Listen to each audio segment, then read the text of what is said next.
llegado a casa y dejaste, bueno,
Buenos días.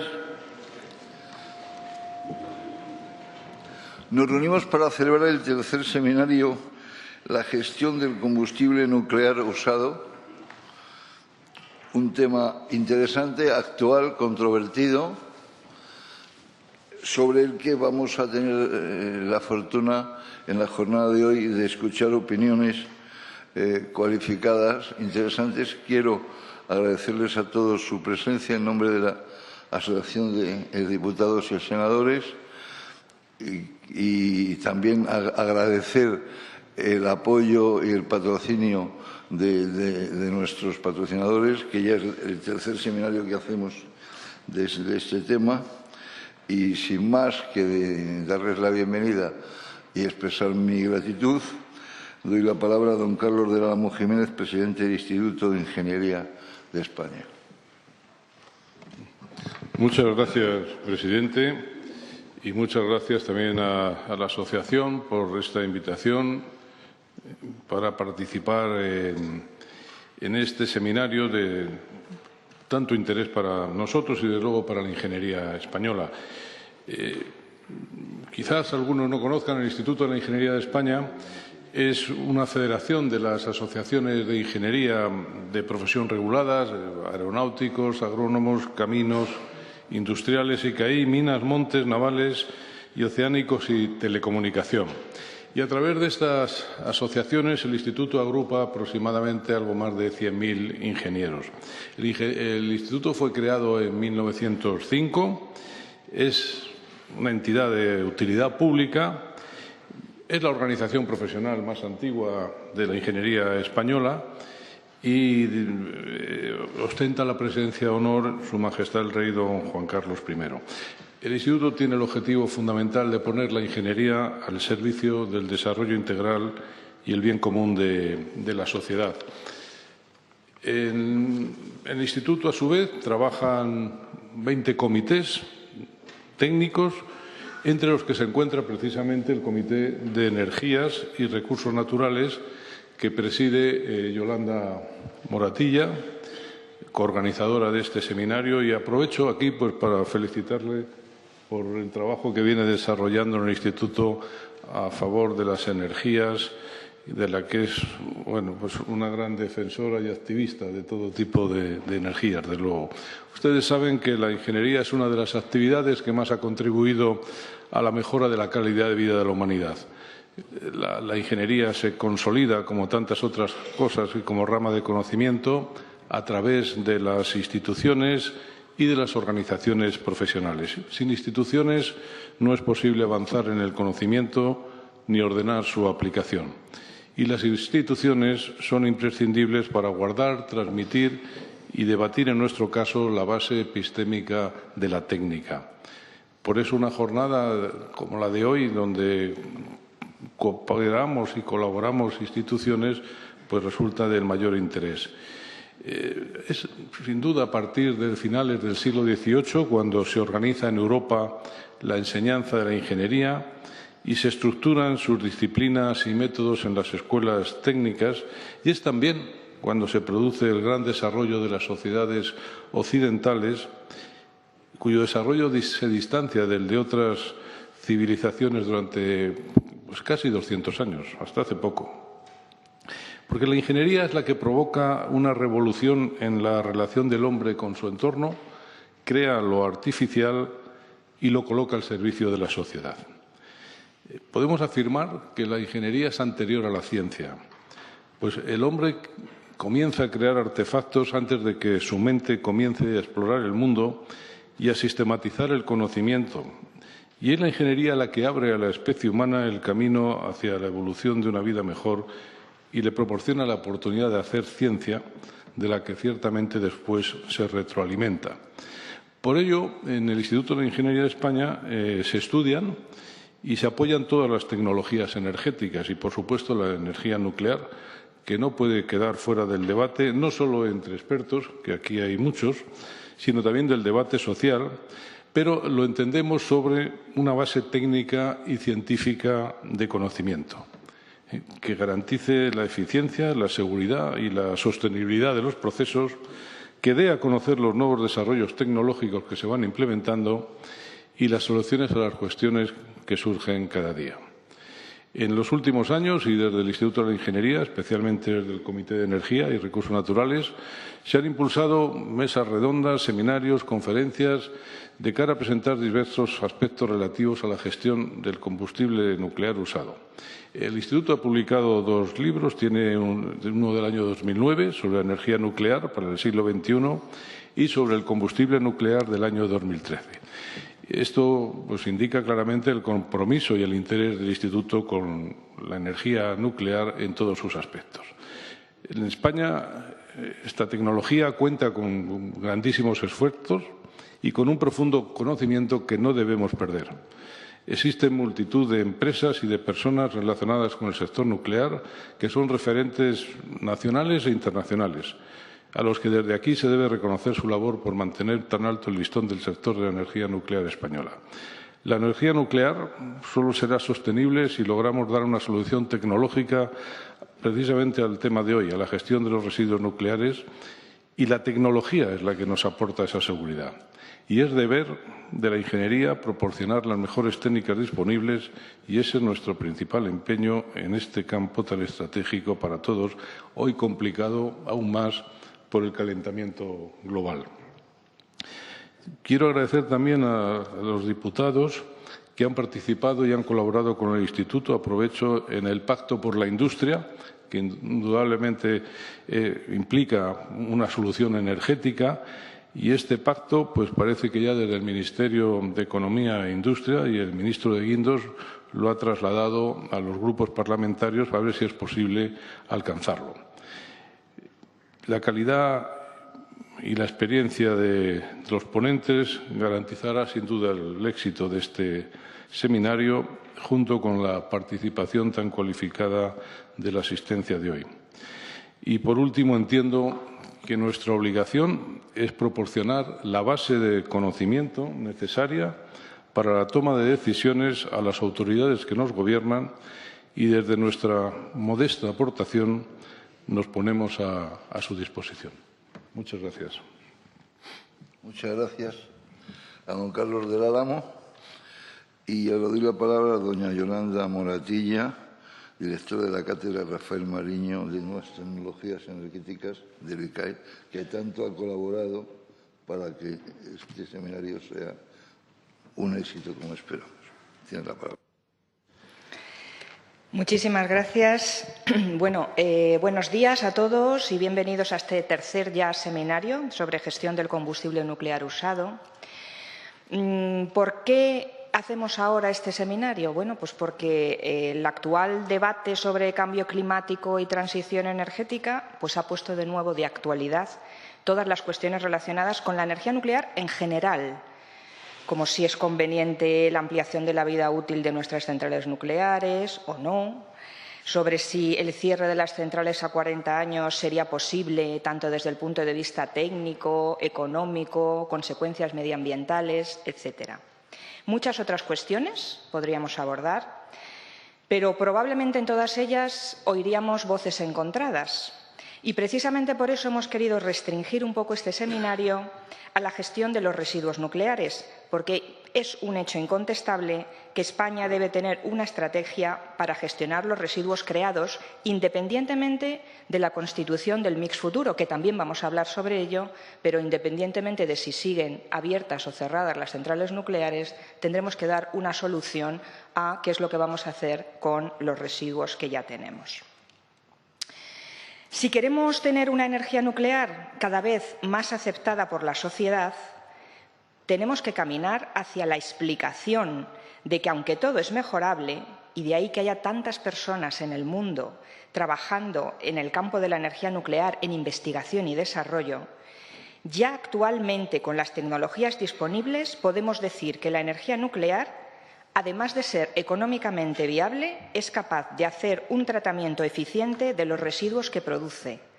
Y yo, como profesora de tecnologías energéticas, en general, todas, puedo decir que no todas las tecnologías pueden decir lo mismo. Centrándonos exclusivamente ya en el tema de los residuos, nos parece muy importante señalar que como país existen varias opciones de futuro en cuanto al tratamiento de nuestro combustible nuclear usado. Y tanto desde el Instituto de la Ingeniería de España como desde la Universidad de Comillas vemos como obligación dar a conocer las diferentes opciones tecnológicas posibles de cara a conseguir la máxima sostenibilidad de nuestro combustible nuclear, ya que es algo a lo que tenemos la obligación de dar respuesta. Además, creo que se ha de transmitir la idea que desde el mundo académico, científico y, en general, desde todo el sector nuclear, se está trabajando para dar siempre las mejores soluciones.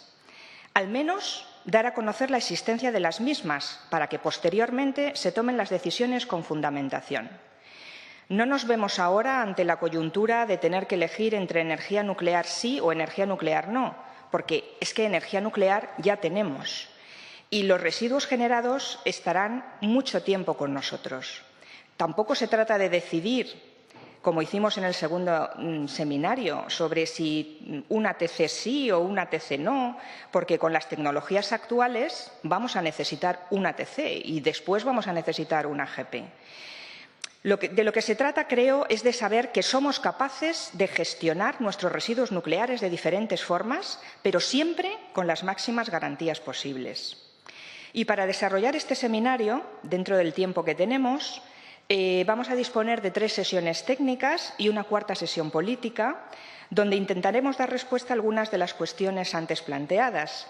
Así, en la primera mesa se abordará si técnicamente, a día de hoy, es posible prescindir de la energía nuclear en nuestro mix energético. En la segunda mesa se hablará sobre la sostenibilidad de la energía nuclear, porque es una energía muy denostada, pero es una energía que perfectamente podría llegar a ser sostenible.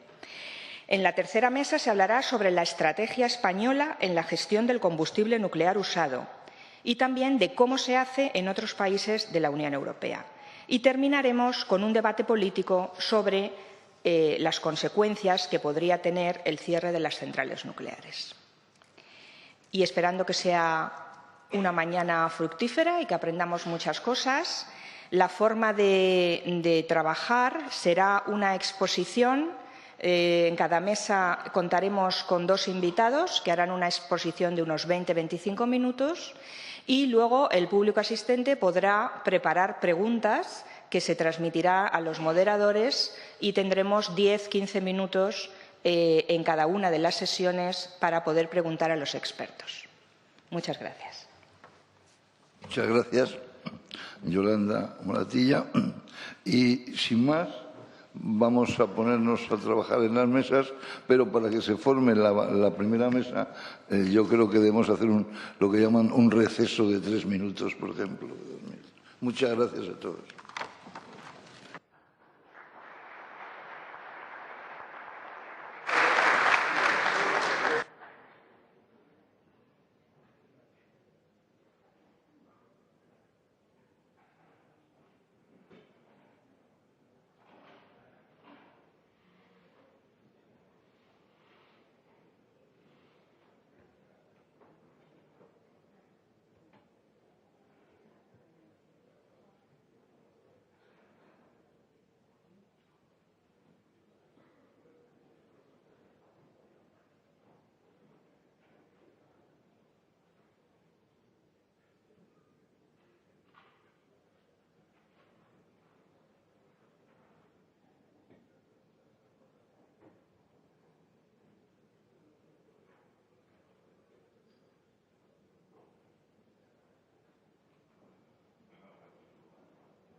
Buenos días.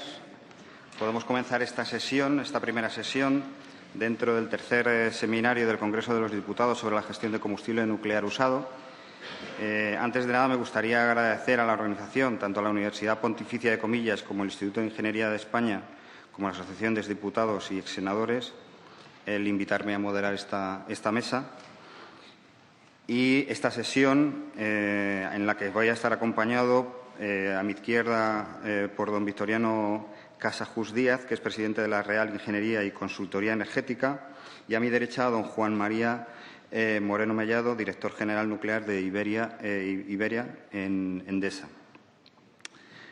Bueno, como ya ha explicado Yolanda Moratilla, cómo va a ser la metodología de las sesiones, en principio tendríamos unas presentaciones que la organización nos ha recomendado que no sean más largas de 20 minutos. Y después lo que va a haber es una sesión de preguntas que sí agradecería. Va a haber un personal que va a entregarles unas tarjetas. Sí agradecería que apuntaran en esas tarjetas el tipo de pregunta que quieren hacer, a cuáles de los ponentes van a hacer esa pregunta, y también sería recomendable que pusieran su nombre y al organismo o empresa en el que trabajan, ¿vale? El objetivo de esta sesión, en principio, será de esta sesión técnica, es hacer una introducción al tema que hoy nos toca. Por tanto, lo que intentaremos en esta sesión es introducir el debate sobre la energía nuclear y, más concretamente, la estrategia a nivel español dentro de un marco de la Unión Europea y también de un marco internacional sobre la gestión de residuos radiactivos y, más concretamente, el combustible usado o irradiado, como quiera cada uno llamarle. Por ello, los ponentes van a plantear el impacto y las consecuencias tanto de una posible cierre de las centrales como una extensión de vida de las mismas para prolongar su actividad. Y, finalmente, intentaremos conocer y analizar las implicaciones que estas acciones tendrán tanto a nivel económico, social como medioambiental. Por lo tanto, sin más, yo creo que podemos comenzar la sesión con la presentación que va a realizar don Victoriano Casajús Díaz. Él es ingeniero industrial por la Escuela Técnica Superior de Ingenieros Industriales de Madrid. Ha iniciado su actividad en 1969 en el Departamento de Electricidad de la sociedad Ausiesa, que es la empresa o era la empresa de ingeniería eléctrica energética dedicada a centrales térmicas y proyectos industriales. Y en el 75 comienza a realizar sus primeros trabajos en Iberoamérica. En el 79 trabaja en la interconexión NEA Argentina. En el 85 es nombrado jefe de Departamento de Electricidad y Control en Initec. Y en el 93 ocupó el cargo de gerente del consorcio de la Sociedad Estatal de Participaciones Industriales como responsable de la ejecución del proyecto de la central térmica de Jorf Lasfar de Marruecos. Durante todo este tiempo ha compaginado su actividad técnica con la parte más de universidad, como es el haber sido profesor de sistemas eléctricos de potencia en Ingeniería Superior en el Instituto Católico de Artes e Industrias, dependiente de la Universidad Pontificia de Comillas, y desde el 98 hasta el 2004 fue nombrado director general de la Red Eléctrica de España. En la actualidad es socio de la empresa consultora energética Lisis Real, Sociedad Limitada, donde se están realizando estudios sectoriales para inversiones en renovables, ingenierías, administración, etcétera. Bueno, Victoriano, con esto tienes la palabra y, por favor, 20 minutos sería lo óptimo. Bueno, buenos días a todos. Lo primero, dar las gracias por habernos invitado a hablar aquí, y se lo damos a la Cátedra Rafael Mariño, porque en el fondo fue la que yo creo que ha impulsado el que estemos aquí o que esté yo aquí presente. Luego a la Asociación de Diputados y Senadores, que siempre nos acoge aquí con bastante cariño. La verdad es que hacemos muchas cosas bonitas y buenas dentro de esta sala, en la que estuvimos posiblemente todos los que estamos aquí hace un mes más o menos hablando de la energía. Bueno, voy a hablar de una cosa que todos sabéis, veo que hay muchos ingenieros aquí, casi todos sois ingenieros, me parece, y por lo tanto lo que voy a contaros posiblemente lo conocéis y no haría falta que os lo contara. Pero a lo mejor merece la pena recordar cosas que se nos han olvidado o cosas que no tenemos muy presentes cuando hablamos de energía eléctrica. En principio, es curioso porque se me hace una pregunta que no tiene solución, porque parece ser que no tiene solución porque llevamos 15 años discutiendo si es posible o no es posible encontrar un mix energético suficiente para englobar energías renovables, mantener la sostenibilidad del medio ambiente, el que la gente viva cada vez mejor, que la energía eléctrica cada vez se expanda más, pero no se dice cómo se hace. Nadie lo dice, dice lo que quieren hacer, pero nadie dice cómo, ni hay medios para hacerlo. Parece ser, puesto que nadie lo hace.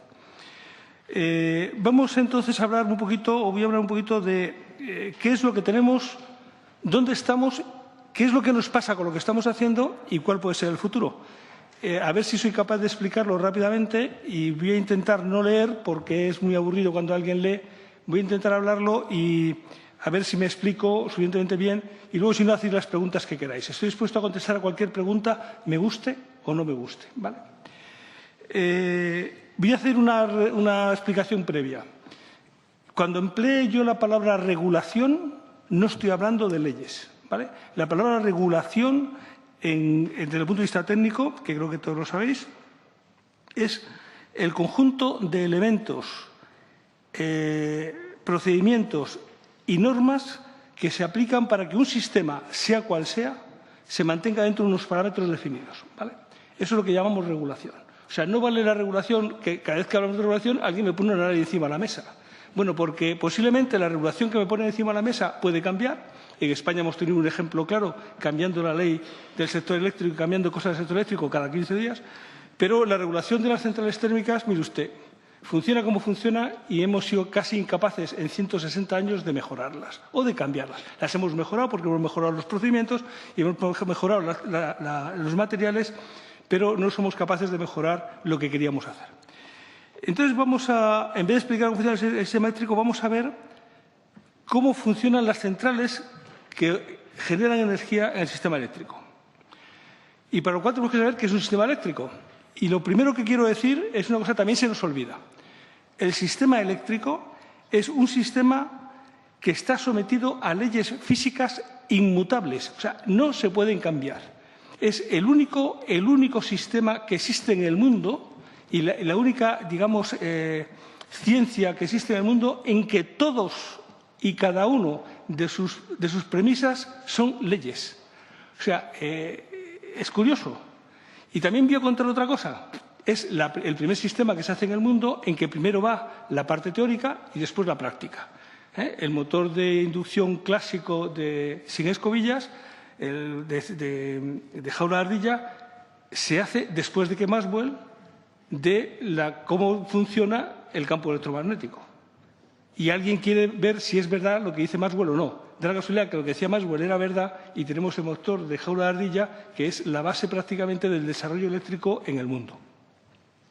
Lo segundo, la electricidad es ondulatoria. La electricidad que conocemos, la que utilizamos, la que tenemos aquí, es ondulatoria. Estamos hablando de un sistema de campos electromagnéticos. No estamos hablando de algo físico sólido, estamos hablando de campos, ¿vale? Está basada en producción que generan unas máquinas que se llaman alternadores. Elegimos el sistema de corriente alterna porque lo elegimos en su momento y ahí es donde estamos. Esas máquinas rotativas lo que hacen es originar ondas sinusoidales. La frecuencia se define desde un principio. Originalmente alguien decide que la frecuencia es una y seguimos con esa frecuencia. Hombre, al principio no, al principio había frecuencias de 16 1/3, frecuencias de 25, frecuencias de 50. Bueno, ahora tenemos dos en el mundo, 50 y 60, porque son las que se establecieron en dos mundos diferentes que eran Estados Unidos en el momento de la generación de la electricidad allá por el año 1840 y en Europa también por la misma época, en que alguien decidió que se hablaba de sexagesimal 60 hercios, alguien decidió que se hablaba de centesimal 50 hercios. Muy divertido, pero en el mundo hay dos sistemas que funcionan y funcionan exactamente igual. Uno con 50 y 60, pero funcionan exactamente igual y hacen exactamente lo mismo. Una de las cosas es que las máquinas de corriente alterna, tal como están concebidas, funcionan y están concebidas para que funcionen y consuman y el que recibe la energía consuma al mismo tiempo. O sea, es una energía que, vamos a decirlo por enésima vez, que lo habéis oído 1000 veces y que parece ser que nadie se lo cree, que es que no es almacenable. Es una energía que, como hablamos de campos magnéticos, estamos hablando de una onda, las ondas no se almacenan. Bueno, me imagino que en el futuro alguien llegará a decir que las ondas se almacenan. Yo por ahora no he visto que nadie me diga cómo se almacena una onda. No lo he visto. He visto que alguien puede cambiarme una onda, me la puede poner en una base, en otra, pero no sé cómo se almacena. Y aquí nos hemos empeñado en que las ondas se almacenan. Es curioso este invento que tenemos aquí. Y luego se funciona dando, los alternadores dan una energía que llamamos activa y una energía que llamamos reactiva, de la cual no vamos a hablar porque a vez que hablo de la palabra energía reactiva se me echa encima el personal que tengo enfrente, a mi lado, a mi izquierda, a mi derecha, delante y detrás. No vamos a hablar de energía reactiva, pero es la que origina los campos electromagnéticos que permiten, por ejemplo, que un motor dé vueltas, ¿vale? O sea, un motor no daría vueltas si no hubiera energía reactiva. O sea, una energía que todo el mundo dice que es mala, vale para que las cosas funcionen. A partir de ahí, eso es lo básico. Eso es la electricidad, eso es lo que tenemos. Ahora vamos a una segunda parte. Dice, oiga, ¿y qué podemos hacer con la energía? Dice, mire usted, no es almacenable, ya lo he dicho. Se transforma muy fácilmente en otras energías. Rendimientos del 99%, cuidado, que estamos hablando de rendimientos de máquinas eléctricas que superan el 99,5%, cosa que no se da nada más que en máquinas eléctricas. Es fácilmente divisible. Decimos que es fácilmente transportable, pero voy a poner un ejemplo. Mire usted, si yo generara en Siberia y quisiera traer energía eléctrica a Madrid, no llegaría, ¿vale? O sea, vamos a ver si empezamos a centrarnos donde estamos. Se puede transportar, y se puede transportar muy lejos, pero no se puede transportar a cualquier sitio, desde cualquier sitio y en cantidades infinitas, ¿vale? Es un tema curioso, pero de repente alguien me dice que es que vamos a hacer interconexiones, que luego vamos a hablar un poquitín de más de interconexiones, porque así podemos traer la energía de Rusia y tú te quedas callado y dices, a ver, y te callas, no digas nada, porque se te puede echar encima el 90% de los ingenieros españoles. No sé por qué, pero tienen esa manía. Y luego tiene una ventaja que es fácilmente regulable. La energía eléctrica, la gran ventaja que tiene es que se regula muy bien. Y eso hace que podamos hacer muchas cosas buenas con ella. Y es el éxito de la energía eléctrica. El éxito viene en la facilidad de regulación. Entonces, ¿qué es lo que pasa? Que si alguien consume y varía el consumo, yo soy capaz de variar mis máquinas para acoplarme a ese consumo. Fijaros que he dejado caer así, para que os lo metáis en la cabeza, que la generación sigue al consumo, ¿vale? La generación genera lo que el consumo demanda. Porque se están intentando cambiar las cosas, que lo veremos al final. Seguimos luego. ¿Qué es la regulación? Bueno, pues la regulación es el equilibrio que existe entre precisamente la demanda y la oferta. En este caso, la generación de electricidad y la demanda de electricidad o el consumo de electricidad. Cuando la demanda sube, la generación sube. Cuando la demanda baja, la generación baja. En el caso hipotético de que la demanda suba y la generación no suba, el sistema se desequilibra. Y entonces, normalmente, si sube la demanda y no sube la generación, la frecuencia baja. Si es al revés, que baja la demanda y no baja la generación, la frecuencia sube. Y lo que tenemos que hacer es procurar que siempre la frecuencia esté en un valor. O sea, establecemos un punto que nos sirve de referencia para saber sobre qué regulamos. Regulamos sobre una frecuencia que es, en el caso nuestro, 50 Hz, y con esa frecuencia jugamos a lo que tenemos que hacer. ¿Qué es lo que pasa? Que para mantener ese equilibrio necesitamos unas variaciones en las máquinas que están produciendo. Y os digo por qué. Porque normalmente al usuario le importa muy poco lo que hagan las máquinas que le suministran energía. Él demanda energía cuando la quiere y deja de demandarla cuando también quiere. Y cuando él quiere. Y cuando hemos intentado convencer al personal de que no, el personal no nos hace caso. Cuando tú le dices a una ama de casa, no, mire usted tiene que poner el lavaplatos de 7 a 7:30, las amas de casa van y nos lo ponen a las 9 de la noche. Pero es que a lo mejor deciden que lo ponen a las 4 de la tarde. Y entonces eso funciona como funciona. Y nosotros tenemos que hacer el seguimiento para que eso tenga un buen servicio. Mire usted, yo lo que quiero es que cuando usted me demande yo se lo dé. Hay otra característica, que es que cuando me demandan el máximo, también doy el máximo. Es la única oferta de mercado del mundo en que el producto está preparado para cubrir el 100% de la demanda. Vale, también es otra cosa que hay que meterse en la cabeza. Porque yo antes llamaba por teléfono y me decían, ¿y ahora? Y me dice, lo siento, no puede usted hablar porque está ocupado el espacio. Cuelgas y llamas al cabo de 5 minutos. Como encienda la luz en tu casa y no se encienda, agarras el teléfono, que todavía funciona, gracias a Dios, porque las baterías hacen que funcione, y llamas a la compañía y le pones a parir porque te has quedado 10 minutos sin luz. Ese es el problema que tenemos. Ahí es donde estamos. Tenemos que dar siempre el máximo en las mejores condiciones y que le sirva al usuario cuando el usuario lo demanda. Entonces, ¿la regulación cómo se hace? Pues miren ustedes, la regulación se hace manteniendo equilibrio demanda-oferta con dos grupos básicos de regulación. Una es lo que podríamos llamar respuesta mecánica de las máquinas rodantes, que son los alternadores, que lo que están haciendo es almacenar energía cinética que en un momento determinado pueden soltar. De manera que cuando hay una modificación de que alguien enciende una luz, tanto como eso en su casa, existe un aumento de demanda y la energía cinética de las máquinas, que son muchas, consiguen que se mantenga y usted no note que hay una diferencia.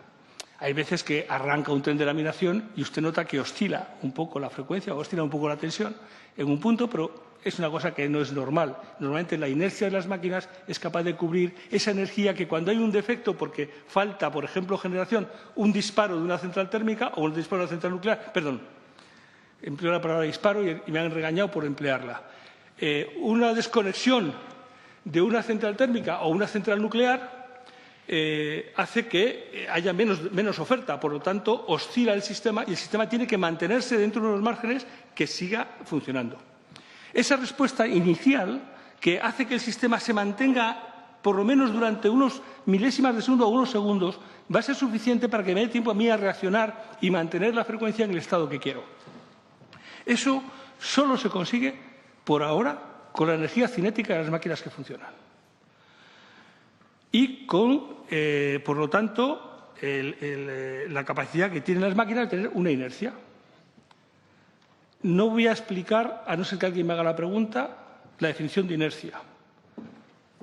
Y voy a hacer un comentario, por favor. Si alguien quiere hablarme de inercia virtual, le rogaría que no me hable de inercia virtual. Si consigue alguien que la inercia sea virtual y que sea utilizable, hemos descubierto la maravilla de las maravillas. Los aviones no se caerían, los coches no se estrellarían, la electricidad existiría sin electricidad. O sea, por favor, seamos serios en lo que estamos hablando. La segunda parte es la respuesta controlada, la segunda parte de la regulación es la respuesta controlada de las máquinas que tengo. ¿Cómo se regula? Pues mire usted, si yo tengo una máquina de vapor, que es una turbina de vapor que da vueltas porque el vapor le entra a una máquina hidráulica, porque el vapor le entra o el agua le entra por un lado y hace que se mueva por medio de unos álabes. Si yo tengo una válvula que puedo abrir y cerrar suficientemente rápido, consigo que en muy poco tiempo esa máquina que se ha frenado porque ha habido un aumento de demanda o se ha acelerado porque ha habido un defecto de demanda, lo que voy a hacer es que funcione y regule para poderse dar la energía que necesita. Es lo que se llama regulación primaria. 15 segundos. 15 segundos, ¿vale?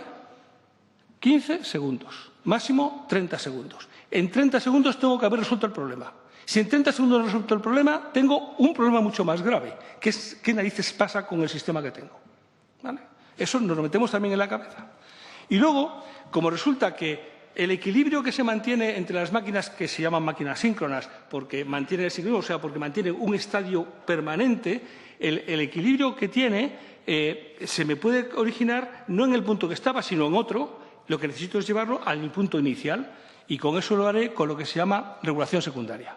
O sea, si he caído en frecuencia, tendré que poner máquinas que aporten más energía, luego arrancaré o pondré máquinas que aporten esa energía para llegar a su sitio. En el caso de que no sea así, pues tendré que esperar a ver qué hago, pero necesito que eso pase.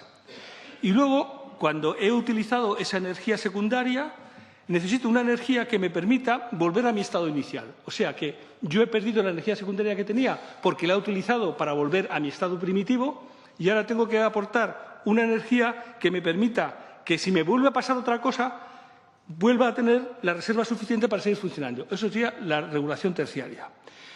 Y así funciona el sistema. Es muy facilito. ¿Qué ¿Qué es lo que pasa? Que no todas las máquinas funcionan igual. Y vamos a ver qué pasa con los generadores. Miren ustedes, los generadores se mueven, son máquinas rotativas y se mueven porque dan vueltas. Y dan vueltas porque hay una máquina que les hace dar vueltas. Y hay varias maneras de dar vueltas a las máquinas. Por ejemplo, en una turbina de vapor, pues entra el vapor por un sitio, bueno, iba a decir que sale por otro, evidentemente, y da vueltas a una turbina, da vueltas a la turbina y esa turbina mueve un alternador a la frecuencia que yo quiera. En una máquina hidráulica, yo tengo una turbina hidráulica que bien cambiando álabes o bien por el tipo de turbina o bien abriendo o cerrando válvulas, hago que el sistema funcione a unas velocidades determinadas, haciendo que entre o salga el agua. Luego tengo dos cosas curiosas. En esas máquinas, son máquinas que primero están dando vueltas permanentemente y segundo, aparte que dan vueltas, cuando necesito inercia la tienen, pero cuando necesito que modifiquen su estado también lo tienen. O sea, son máquinas que son capaces de regularse con energía primaria. La energía primaria hace que la máquina vuelva a su posición, se mantenga estable, perdón.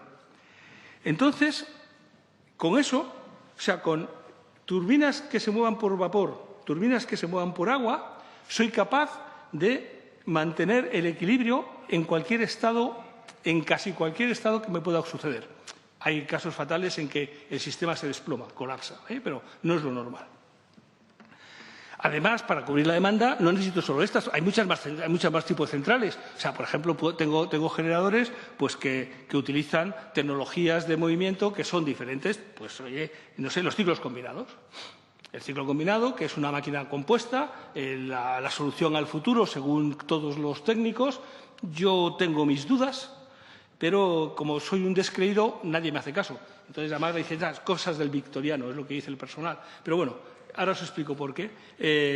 Por ejemplo, la máquina del ciclo combinado es una máquina que es una máquina de combustión interna, una turbina de gas, a la cual el escape le acoplo un calentador y ese calentador consigo que cree vapor para mover una turbina de vapor. Consigo tener una turbina de gas y una turbina de vapor juntas y con eso consigo que el sistema funcione de una manera determinada y con un alto rendimiento, 56-57% de rendimiento. Para funcionar, entonces, visto eso, y luego tengo otras máquinas que se mueven por, vamos a llamarlas así, energías alternativas.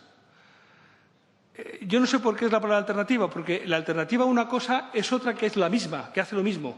Y las energías alternativas no hacen lo mismo que las energías básicas. O sea, curiosamente, el viento y el sol no funcionan igual que funciona una central térmica. Es curioso, pero en cambio le llamamos alternativa. Vamos a llamarlas renovables. Las energías renovables se mueven por efecto de elementos que no son controlables, el viento y el sol. Yo puedo predecirlos con un cierto grado de exactitud. Cuanto más cerca estoy, más lo preveo, pero puedo encontrarme con que no tengo. Voy a poner un ejemplo. En el caso de la famoso tifón Kraus, me parece que se llamaba, en España se perdieron 700 megavatios de energía eólica en un periodo de 8 horas. Gracias a Dios fue en un periodo de 8 horas. Porque si se pierden 800 megavatios de energía de golpe, el sistema posiblemente hubiera oscilado, pero oscilado mucho. En este caso, la energía terciaria actuó como energía secundaria. Con eso os digo todo. Como ya habían pasado los 30 minutos, nos dio tiempo a arrancar los ciclos combinados y fuimos poniendo en marcha, que iban cubriendo, digamos, la falta de demanda de energía, que es lo que necesito para tener regulación. Por lo tanto, lo que sí sabemos es que yo voy a necesitar un mix de generación que tenga elementos. Bueno, porque ahora voy a hablar un poco de las renovables, pero es que me parece que me estoy comiendo tiempo. Sí, te quedan 5 minutos. Me quedan 5 minutos, voy a correr. Entonces, en principio, vamos a ver qué es lo que me pasa con las energías renovables. Primero, no las controlo. No controlo la energía primaria. Y al no controlar la energía primaria, tengo un problema de seguimiento. No puedo seguir porque, mire usted, no controla la energía primaria. Segundo, además no controlo la energía que tengo. Y no controlo el elemento que produce. Y ese elemento que produce no lo controlo, ¿por qué? Pues mire usted, porque el viento hace lo que quiere cuando quiere. Y además soy incapaz de generar en síncrono, o sea, soy incapaz de generar a una frecuencia constante. Con lo cual me invento una cosa maravillosa, que efectivamente la tecnología lo ha conseguido.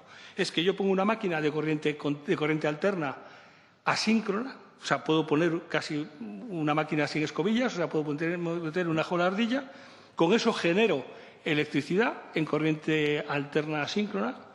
o sea, a una frecuencia variable. Con esa frecuencia la convierto en corriente continua.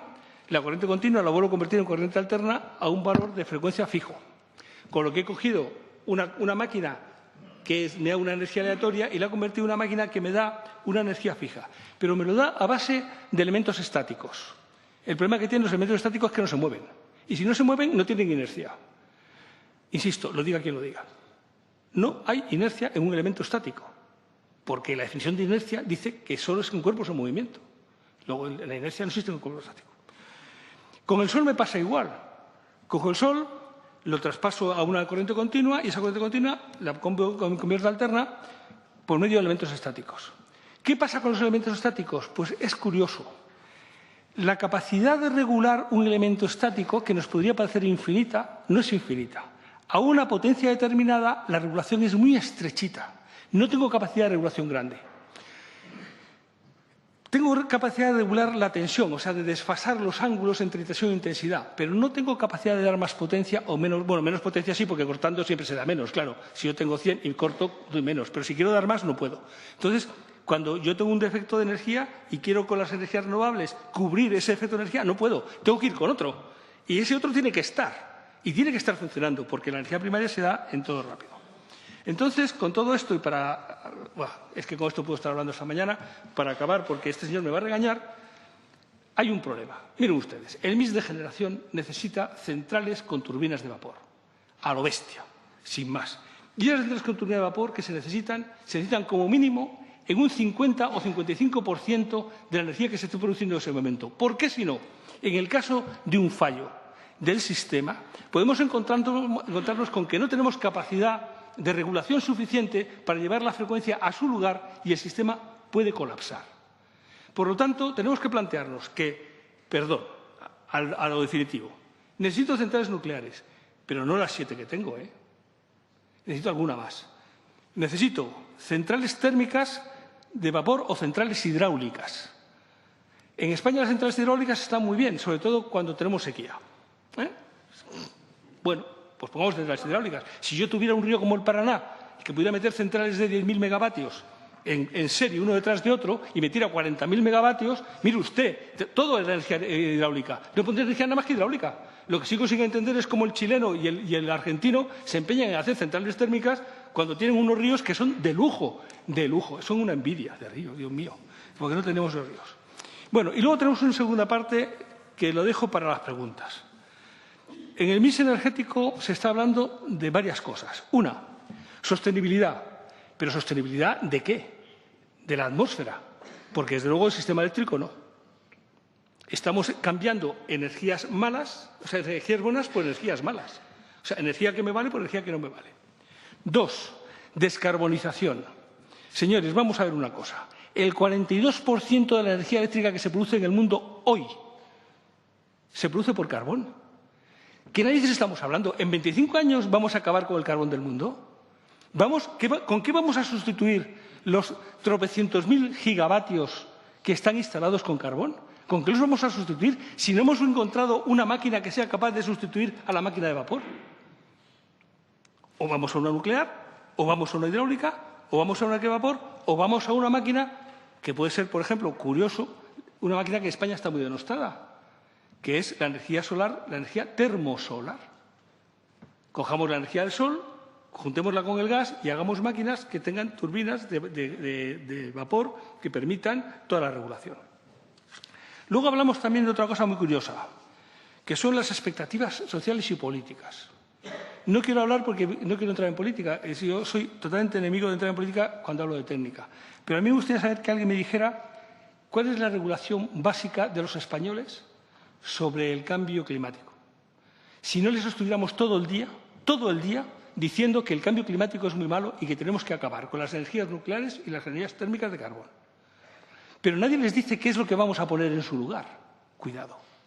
Porque además estamos poniendo en su lugar unas energías que necesitan tal respaldo que tengo un ejemplo de España que es, como dirían los que les gusta de la palabra, paradigmático. La isla del Hierro, isla totalmente renovable. 7 megavatios punta de demanda.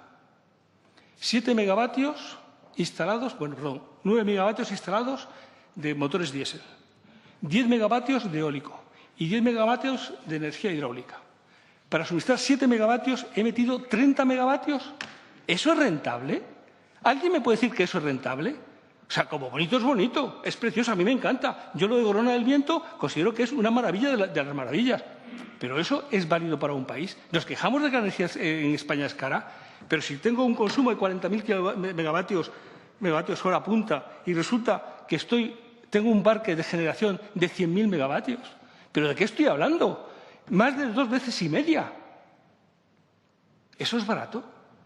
¿Queremos que la energía sea barata? Acabo aquí porque luego me vais a poner a parir entre todos y ya hablaré.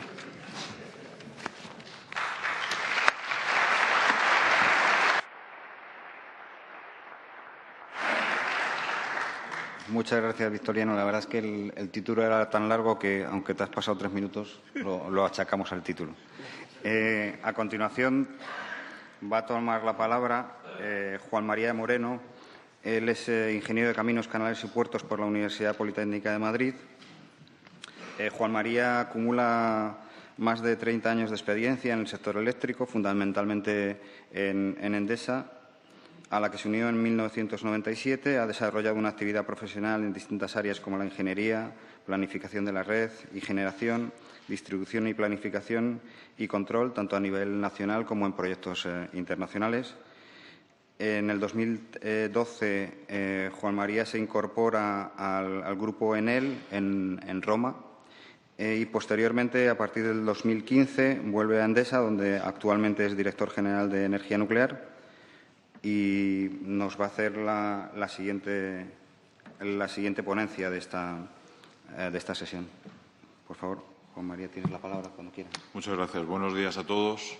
Quería, en primer lugar, evidentemente, agradecer a la organización el que me haya invitado, especialmente a Yolanda Moratilla, que fue muy persuasiva para convencerme de que viniera aquí a compartir con todos ustedes un título que fue elegido por la organización, y es el que tiene en la pantalla, que es la operación a largo plazo de las centrales, sus consecuencias para la transición energética.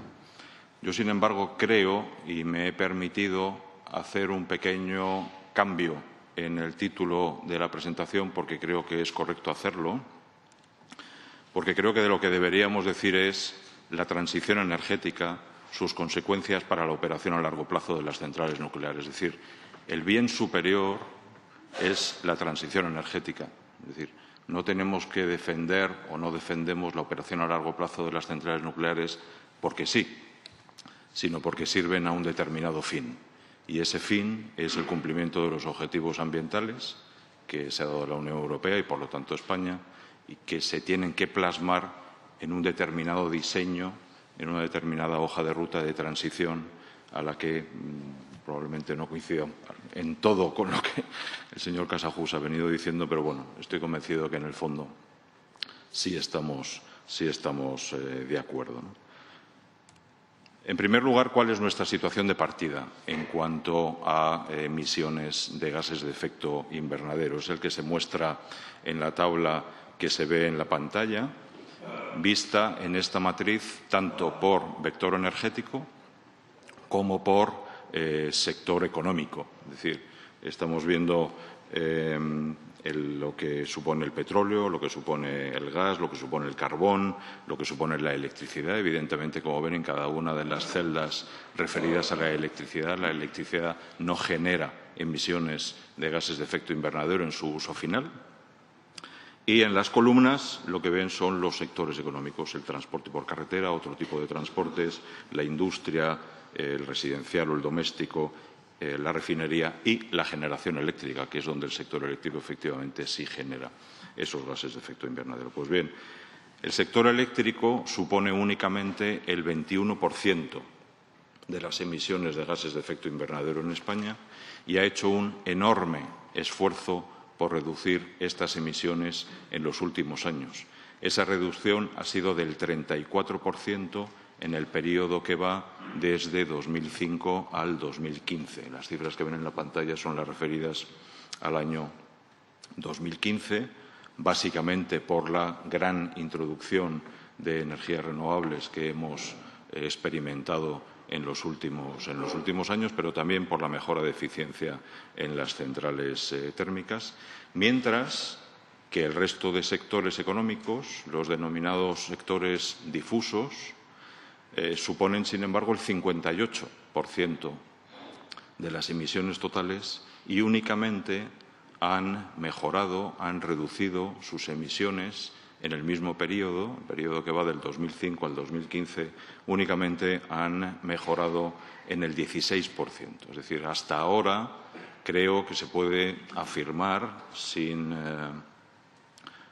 ningún tipo de miedo que ha sido el sector eléctrico casi exclusivamente quien ha soportado las mejoras de emisiones en la última década en España. ¿Cuáles son los objetivos que se han establecido, en este caso la Unión Europea, en los horizontes 2020, 2030 y 2050 para dar respuesta a las decisiones de la COP21 de París, que en definitiva establecía un límite del incremento de la temperatura global del planeta de 2 grados y además inducía a que se hicieran todos los esfuerzos posibles para que en lugar de ser 2 grados fuera 1,5 grados.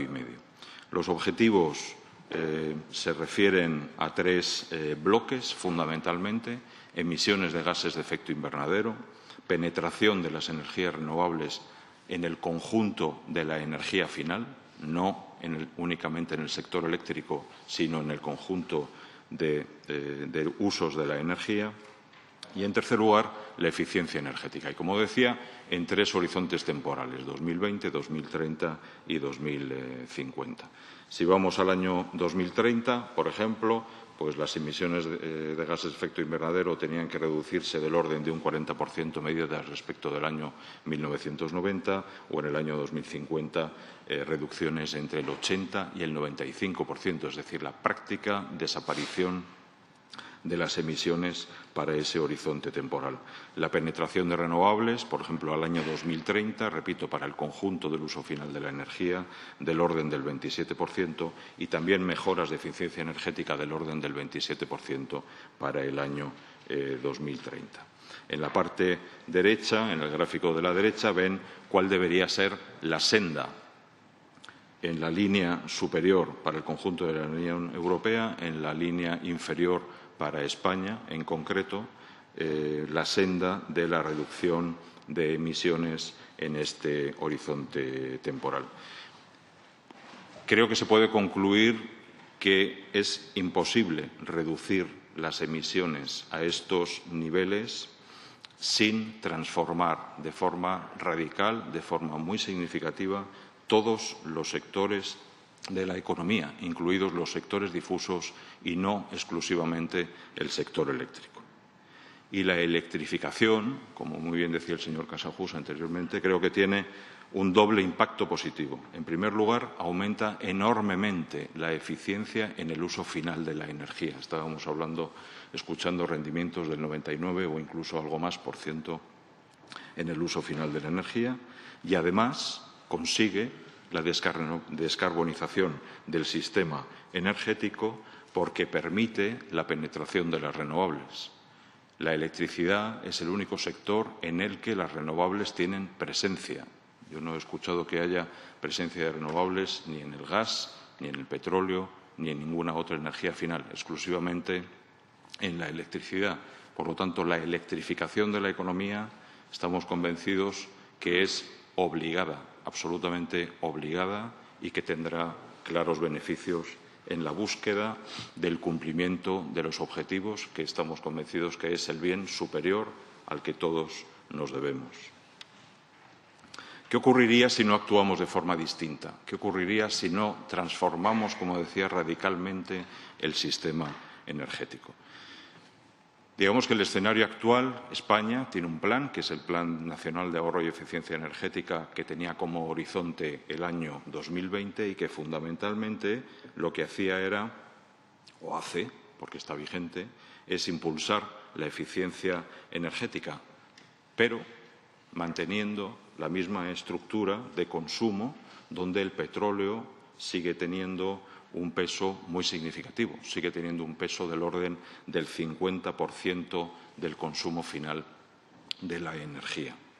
Si hiciéramos proyecciones a qué ocurriría si siguiéramos por esta misma línea en el horizonte 2030 o 2050, ocurriría lo que ven, no sé si el puntero se observa, sí, creo que sí, lo que ven en esta gráfica de la parte izquierda de la pantalla, llegaríamos a estas cifras de emisiones de gases de efecto invernadero, de presencia de las renovables en el consumo final de energía y de volumen total de energía, es decir, reflejando, por lo tanto, si hemos ido en la senda de mejorar la eficiencia energética en su conjunto o no, al año 2050. Como ven, estaríamos lejísimos, muy, muy lejos de alcanzar los objetivos.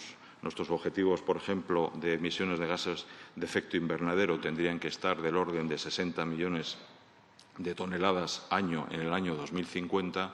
Si seguimos por esta senda, si no cambiamos la forma de hacer las cosas, estaríamos del orden de los 300 millones, que es una cifra, por otra parte, pues bastante parecida a la que teníamos o incluso superior a la que teníamos en el año 1990. Las renovables en el año 2030 no alcanzarían la penetración del 27% establecido, estarían alrededor del 22-23%, y el consumo total de energía prácticamente no cambiaría, porque no seríamos capaces de mejorar el rendimiento de nuestros procesos energéticos. ¿Cómo sería el sector eléctrico en este escenario? Lo tienen en la parte derecha de la pantalla. Lograríamos, con mucho esfuerzo, una penetración significativa del orden del 75-78% de las energías renovables en el mix eléctrico, pero dado que la electricidad tendría un peso todavía relativamente pequeño en el mix de consumo final de energía en España, estaría del orden del 24%, no lograríamos los objetivos logrados. Por lo tanto, esta senda no es una senda válida y tenemos que cambiar la forma de hacer. Endesa sí se ha atrevido a diseñar un modelo, diseñar un futuro y lo ha plasmado en un documento que ha hecho llegar al grupo de expertos en el periodo en que se ha abierto, digamos, una especie de periodo de alegaciones, un periodo de opinión a los actores, y todo lo que van a ver ahora forma parte del documento que Endesa ha hecho llegar al grupo de expertos hace apenas 3 semanas, a finales del mes de octubre. Estamos convencidos que un escenario de cumplimiento de los objetivos marcados por la Unión y, por lo tanto, por España para 2030 y 2050 pasa sí o sí por una fuerte electrificación del consumo energético y, simultáneamente, por una fuerte introducción de renovables en ese mix eléctrico, de tal manera que el mix de generación eléctrica que da respuesta a esa fuerte electrificación de la economía es efectivamente un mix libre de emisiones. Y eso nos permitiría reducir prácticamente al 100% las emisiones en el año 2050. Ahora bien, para que esto sea real, para que esto ocurra, hay que tomar medidas, hay que poner un plan de acción concreto, factible, encima de la mesa, y es lo que hemos intentado hacer. Para que esto ocurra es absolutamente imprescindible acometer la electrificación del transporte. El transporte hoy es el 33% de la energía final, es el responsable del 26% de las emisiones en el año 2015 y su electrificación, por la vía de las mejoras de eficiencia, por la vía de las mejoras de rendimientos, permitiría reducir su consumo de energía en aproximadamente un 69% y sus emisiones en un 94% en el año 2050. 2. Hay que aumentar la electrificación y la mejora de eficiencia energética en los hogares, en el sector residencial. El sector residencial hoy es el responsable del 18% del consumo de la energía final y el 4% de las emisiones, y la intensa electrificación en nuestros hogares permitiría reducir el consumo de energía en un 28% y las emisiones casi en un 100%. Y tercero, también en el sector industrial es importante hacer un gran esfuerzo de electrificación. La industria hoy es la responsable del 30% del consumo final y del 13% de las emisiones, y su electrificación permitiría reducir las emisiones prácticamente en un 83%.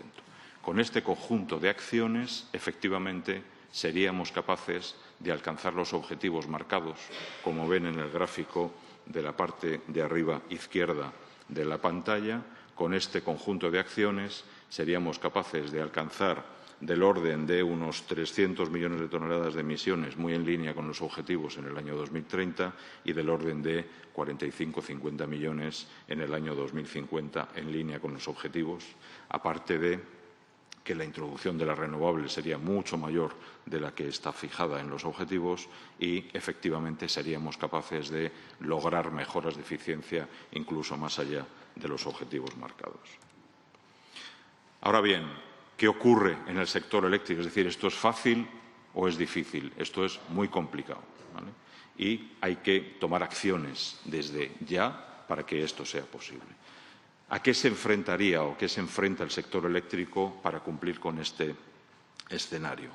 En primer lugar, evidentemente, esto acarrea un incremento muy significativo de la demanda eléctrica, del orden de casi el 2% anual acumulativo, para alcanzar del orden de 500 teravatios hora en el año 2050, de tal forma que la electricidad tuviera un peso algo mayor del 60% en el conjunto de la energía final, cuando hoy, como decía, es del orden del 25%.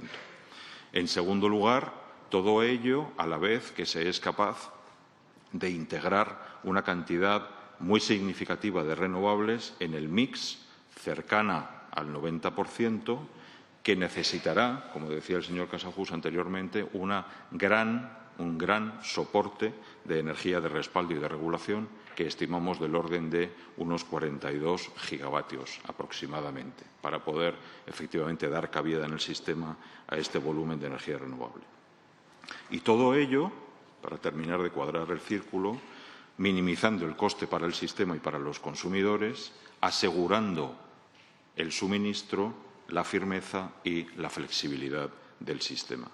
Y a todo ello, a cada uno de esos 4 puntos, la energía nuclear contribuye, y contribuye de una forma muy significativa. Por ello, como decía al principio, el bien superior es la transición, y para cumplir con la transición, la energía nuclear estamos convencidos de que es absolutamente imprescindible. En el gráfico que tienen en esta pantalla, en la parte de arriba a la izquierda, mostramos lo que se viene a llamar el índice de cobertura del sistema, es decir, cuánto de la energía, de la demanda punta del sistema, es redundante por la energía, por la potencia instalada. Se viene a decir habitualmente que el límite debería estar en 1.1. Hoy en día estamos significativamente por encima de eso, pero bajar de 1.1 simplemente no sería viable. La curva superior sería la evolución, con el crecimiento de demanda que acabamos de mencionar, la evolución del índice de cobertura si no hiciéramos nada. Es decir, a partir del año 2028-2029 ya no estaríamos cumpliendo ese 1.1. ¿Qué decir? Que son las otras 2 curvas que se ven en la pantalla, si se cierra determinada capacidad de carbón y, más aún, si se cierran las centrales nucleares. Si eso ocurriera, si se cerraran las centrales nucleares, sería absolutamente imprescindible cubrir los 7 gigavatios de potencia instalada nuclear que tenemos hoy por otra capacidad que tuviera las características que el señor Casajus nos ha explicado brillantemente durante su exposición. Es decir, que dieran esa firmeza al sistema, que dieran la inercia que el sistema necesita. Alguien podría pensar que lo lógico sería construir ciclos combinados que cubrieran esa necesidad. Pues bien, eso parece un poco absurdo desde el punto que Uno, tendría un coste muy relevante, del orden de unos 5.000 millones de euros la construcción de esos nuevos ciclos combinados. Evidentemente, subiría los precios en el sistema, del orden de 10 euros por megavatio hora, es decir, incrementaría del orden de un 20 o un 25% los precios en el sistema y, por lo tanto, los consumidores. Y, además, incrementaría las emisiones, yendo totalmente en contra de cualquier lógica de lo que estamos buscando precisamente en el diseño de la transición. Por lo tanto, concluimos que es imprescindible mantener la capacidad firme nuclear para responder a las puntas de consumo energético, que además cada vez va a ser más volátil por la elevada penetración de renovables que, como bien hemos escuchado, no son gestionables. ¿Qué retos, por lo tanto, enfrenta el parque nuclear, la industria nuclear en España ante este panorama? Yo creo que, en primer lugar, es preciso, y supongo que habrá alguna ponencia posterior donde esto se clarifique aún más, y no quiero detenerme demasiado, desmontar algunas falacias, algunos mitos que probablemente circulan y que no son ciertas. Las centrales nucleares no tienen una vida útil predeterminada, no la tienen. Su explotación a 50 o a 60 años es una práctica habitual en otros países punteros desde el punto de vista tecnológico e industrial, de una forma segura. Y lo estamos observando en países como Estados Unidos, Reino Unido, Francia, Suecia, Finlandia o Suiza.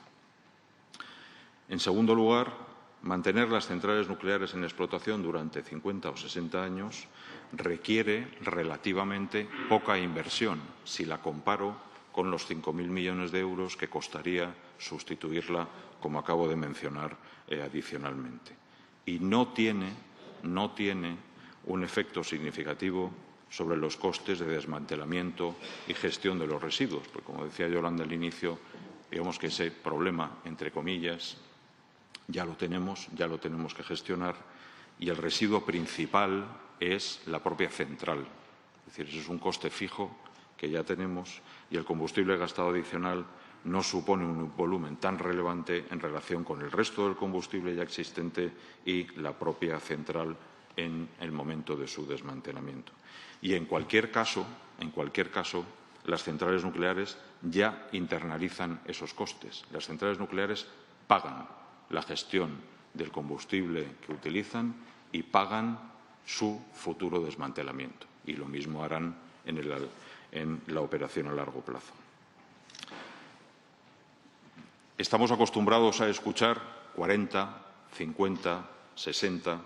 La vida operativa se deberá adaptar a las necesidades del sistema, sin que deba estar ligado obligatoriamente a una determinada vida concreta para todos y cada uno de los reactores, para todas y cada una de las centrales.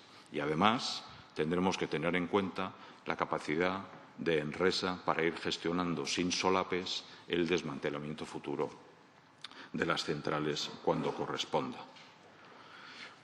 Ahora bien, todo eso, a día de hoy, convive con una muy elevada carga fiscal que soporta hoy la tecnología nuclear, que no soporta ninguna otra tecnología en el sistema y que puede poner en entredicho su viabilidad económica.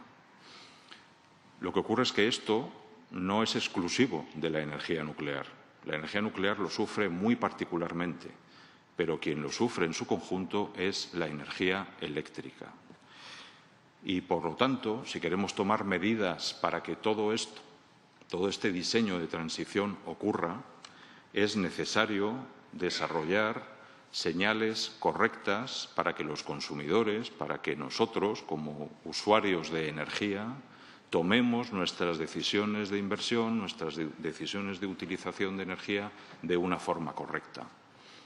Hoy, y yo francamente no lo sabía, y cuando lo he visto escrito en los documentos me he quedado helado, la carga fiscal de la energía eléctrica, del consumidor eléctrico, triplica la carga fiscal del consumidor de gasolina cuando vamos a echar la gasolina en nuestros coches. La triplica. Eso está dando señales absolutamente incorrectas al sistema, a los usuarios. Y eso, lo que venimos a pedir, a proponer, es que haya una reforma fiscal que elimine estas distorsiones de tal manera que efectivamente deje de penalizar al consumidor eléctrico y distribuya las cargas de tal manera que se produzca este cambio de modelo energético. En definitiva, y para concluir, espero haber cumplido los tiempos, para lograr alcanzar los objetivos ambientales en el horizonte 2050 es absolutamente imprescindible cambiar la estructura de consumo energético en España. Tenemos que tomar medidas que afecten a todos los sectores energéticos, a todos los sectores económicos, de tal manera que desde ya logremos una senda que vaya por la línea de una fuerte electrificación, porque creemos sinceramente que es la única forma de lograr esos objetivos. Para el sistema eléctrico tenemos que optar por la senda de mínimo coste durante la transición, y eso pasa por continuar con el desarrollo de las energías renovables, pasa por mantener disponible en el sistema la capacidad firme nuclear y transitoriamente durante algún tiempo ciclos combinados y carbón para evitar nuevas inversiones, utilizar lo ya existente, y en tercer lugar fomentar el desarrollo de nuevas tecnologías de almacenamiento, de soporte, de regulación que van a ser imprescindibles en el muy largo plazo, en el año 2050.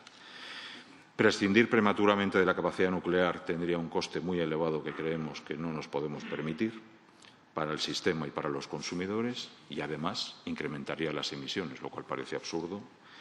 Y, por último, el parque nuclear español, estoy absolutamente convencido que está perfectamente preparado para la operación a largo plazo, en condiciones fiables y seguras, que en cualquier caso siempre estarían vigiladas por el Consejo de Seguridad Nuclear, y es absolutamente necesario, desde nuestro punto de vista, esa reforma fiscal que asegure que todo esto ocurra de una forma económicamente sensata.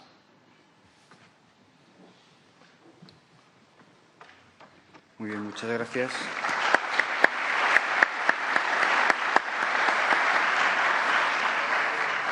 Bueno, pues con estas dos presentaciones acabaría esta primera sesión técnica, donde de alguna manera se ha intentado definir el posible mix energético con las tres grandes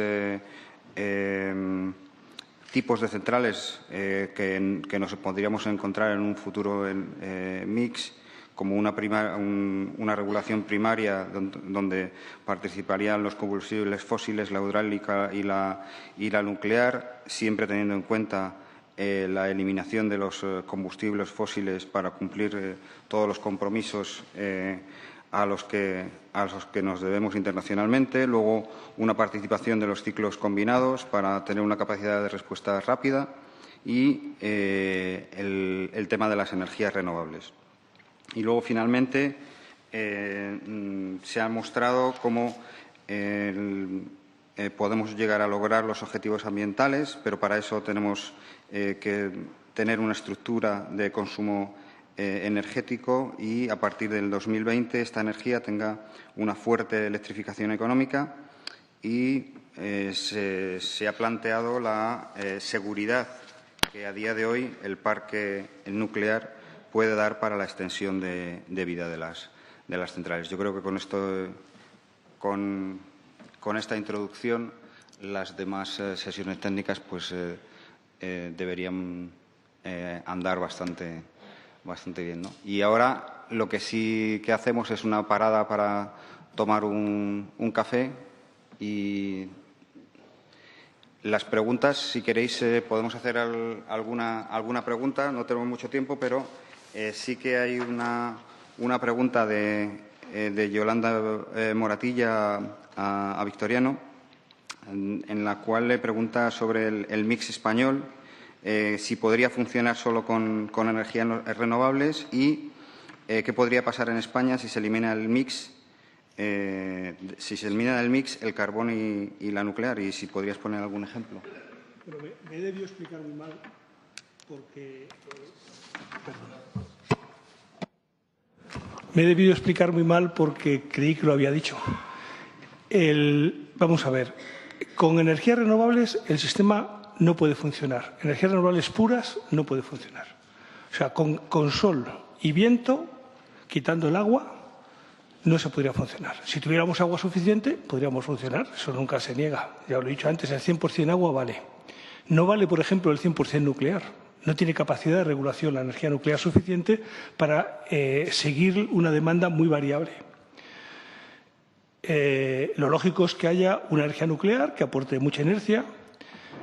Vamos a descarbonizar el mundo mientras los alemanes van a construir, según el plan 2016 de los alemanes, 7.000 megavatios en centrales de lignito una vez que han cerrado sus centrales nucleares. Es curioso que el primer país ecologista de Europa resulta que va a carbonizar Europa, mientras los demás imbéciles descarbonizamos Europa. Bien, es una cosa buena.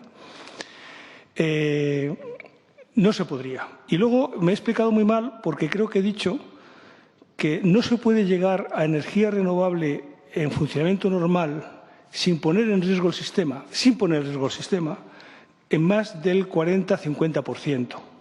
Podemos llegar al 70 y al 80 y al 90%, pero el riesgo es muy alto. Y además el riesgo llevaría a una cosa curiosa, que es a las restricciones, cosa que empieza a darse en España aunque no nos enteremos. El otro día, sentado aquí, no sé si estaba sentado aquí o ahí, el director general de operación de Red Eléctrica explicó que había habido una aplicación de interrumpibilidad a las empresas de grandes consumidoras en Asturias por disparo de la central térmica de Aboño. La central térmica de Aboño, 890, bueno, son 900 megavatios, debería estar funcionando a 800 y pico megavatios, se desconecta y al desconectarse, pues claro, origina una falta de energía que es cubierta por las centrales que están rodando. El siguiente paso que da Red Eléctrica no es acudir a la energía terciaria, es dar un corte de energía a un consumidor o a unos consumidores. Si eso se aplica a niveles generales, llegará un momento en que yo con el 90% de energía renovable como la que tengo ahora, porque yo lo que no digo es que no se ponga energía renovable, digo que se estudien procedimientos para poner energía renovable que cumpla con los objetivos que necesita el sistema, ¿vale? Que nadie lo está estudiando porque era más cómodo lo que había o lo que se ha hecho. Resulta que con ese problema el disparo de una línea nos puede llevar al corte de 200 megavatios en una zona de Madrid porque sí, porque el señor operador se encuentra con que no tiene reserva rodante suficiente y al no tener reserva rodante suficiente tiene que cortar al suministro. Resulta que estamos cambiando el concepto. Es que, como me he cortado yo mismo en lo que dije antes, eso no lo expliqué. Estamos cambiando el concepto. El concepto es que el que manda es el que genera y el que obedece es el que consume. Vamos a dar corte cuando a mí me interese. El ejemplo más típico lo tenemos en los coches eléctricos que dicen que los dejemos enchufados por la noche para que si necesito energía de las baterías los saque. Bueno, el soñar con futuros, yo siempre digo lo mismo. Yo soy ingeniero de la Escuela de Madrid. Tuve unos profesores que tenían una mala uva inmensa, pero hubo una cosa que sí me dijeron. Usted aplique en su vida técnica, en su vida profesional, aquello que sepa que funciona, no aquello que no sabe cómo funciona ni cómo lo puede usted arreglar. ¿Vale? Estamos metiendo cosas que no sabemos cómo las podemos arreglar. Me paro ahí. Es que si no, podemos estar aquí hasta mañana. Yo creo que podemos dar concluida esta primera sesión técnica. Sí que me gustaría agradecer a los dos ponentes las dos presentaciones tan magníficas que han hecho y pasamos a tomar café.